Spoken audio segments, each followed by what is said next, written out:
Hello friends, welcome to VJS works.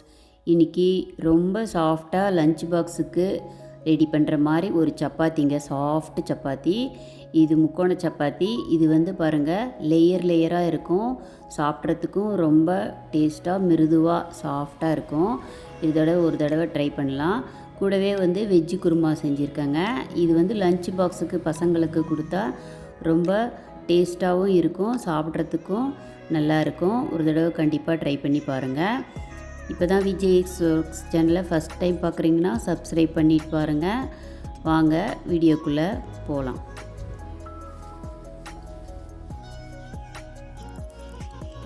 நான் இதுக்கு கோதுமை மாவு ஒரு கப் எடுத்துருக்கேங்க. கூடவே ஒரு அரை டீஸ்பூன் உப்பு, ஒரு டீஸ்பூன் ஆயில் விட்டு நல்லா பிசறிக்கலாம். முதல்ல பிசறி எடுத்துகிட்டு அப்புறமா கொஞ்சம் கொஞ்சமாக தண்ணி தெளித்து சாஃப்டாக நம்ம பிசைஞ்சு எடுத்துக்கணுங்க.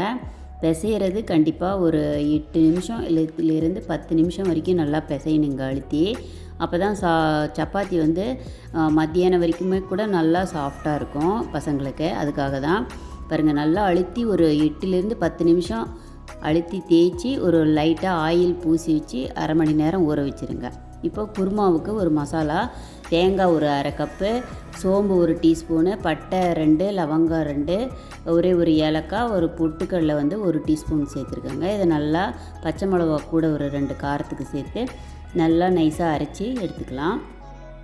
இப்போ குக்கரில் ஆயில் ஒரு 2 டேபிள் ஸ்பூன் விட்டுட்டு கொஞ்சமாக ஒரு அரை டீஸ்பூன் நெய் விட்டுட்டு பிரியாணி மசாலா ஒரு அன்னாசிப்பூ, ஒரு மொக்கு, பிரியாணி இலை 1, கல்பாசி கொஞ்சமாக சேர்த்துருக்கேன். அது நல்லா பொரிஞ்சதும் வெங்காயம் பெரிய வெங்காயம் ஒரு மீடியம் சைஸு கட் பண்ணி பொடியாக வச்சுருக்கேங்க. அதையும் அதில் சேர்த்துக்கலாம். சேர்த்து அது நல்லா சிவப்பு கலரில் வதங்கணும். வதங்கின அப்புறமா இஞ்சி பூண்டு பேஸ்ட்டு சேர்த்துக்கலாம். இஞ்சி பூண்டு பேஸ்ட்டு ஒரு டீஸ்பூன் சேர்த்துருக்கேங்க. கூடவே புதினா ஒரு 5-6 தழை அதை பிச்சு போட்டு நல்லா வதக்கிக்கலாம். அந்த இஞ்சி பூண்டு பேஸ்ட்டு பச்சை வாசனை போகணும். அதுக்கப்புறமா தக்காளி ஒரு அரை தக்காளி, சின்னதாக இருந்தால் ஒரு தக்காளி கட் பண்ணி போட்டுக்குங்க. இந்த தக்காளி நல்லா கொஞ்சம் வதங்கணும். வதங்கின அப்புறமா கொஞ்சமாக ஒரு 1/4 டீஸ்பூன் உப்பு சேர்த்து வதக்குனா சீக்கிரமாக வதங்கிடும். அது வதங்கின அப்புறம் நமக்கு தேவையான காய்கறினா கேரட்டு, பீன்ஸு, உருளைக்கிழங்கு, இது 3ம் சேர்த்துருக்கேன். உருளைக்கிழங்கு கொஞ்சம் பெரிய சைஸாக கட் பண்ணி போட்டிருக்கேங்க. கூட மஞ்சத்தூள் கொஞ்சமாக சேர்த்து அது நல்லா வதக்கலாம். கொஞ்சம் நேரம் அடுப்பை மீடியம் ஃப்ளேம் வச்சு கொஞ்சம் நேரம் வதங்கினதும் இப்போ உப்பு காய்க்கு தகுந்த மாதிரி உப்பு சேர்த்துருக்கேன். சேர்த்து நல்லா வதக்கிக்கலாம். இப்போ கரம் மசாலா ஒரு அரை டீஸ்பூன் சேர்த்துருக்காங்க. இதையும் சேர்த்து நல்லா வதக்கிக்கலாம். உங்களுக்கு பச்சை மிளகா 2 சேர்த்துருக்கோம்.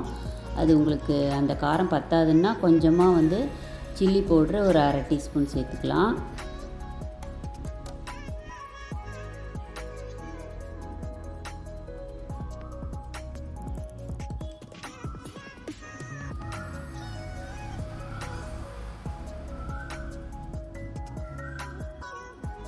இப்போ தயிர் ஒரு 2 டீஸ்பூன் சேர்த்துருக்கேங்க. இது நல்லா கொஞ்சம் டேஸ்ட் கொடுக்கும், அதுக்காக. இப்போ அரைச்சி வச்ச விழுதை கூட சேர்த்துக்கலாங்க.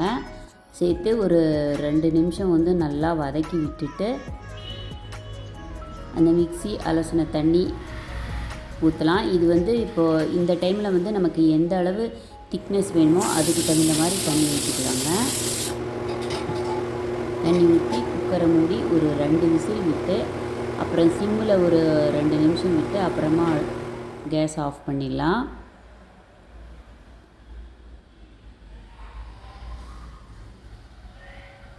பாருங்கள், குருமா ரெடி ஆகிடுச்சு. வெஜிடபிள் குருமா.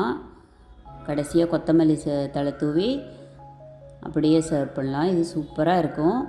இப்போ சப்பாத்தி எப்படி உருட்டுறதுன்னு பார்த்துக்கலாங்க. பாருங்கள், நல்லா ஊறிடுச்சு. இப்போ கொஞ்சம் பெரிய சைஸ் சப்பாத்தியாக நான் இப்போ உருட்டுறேன். பாருங்கள், நல்லா தின்னாக, அதாவது லேசாக முடிஞ்ச வரைக்கும் லேசாக நம்ம உருட்டிக்கணும்.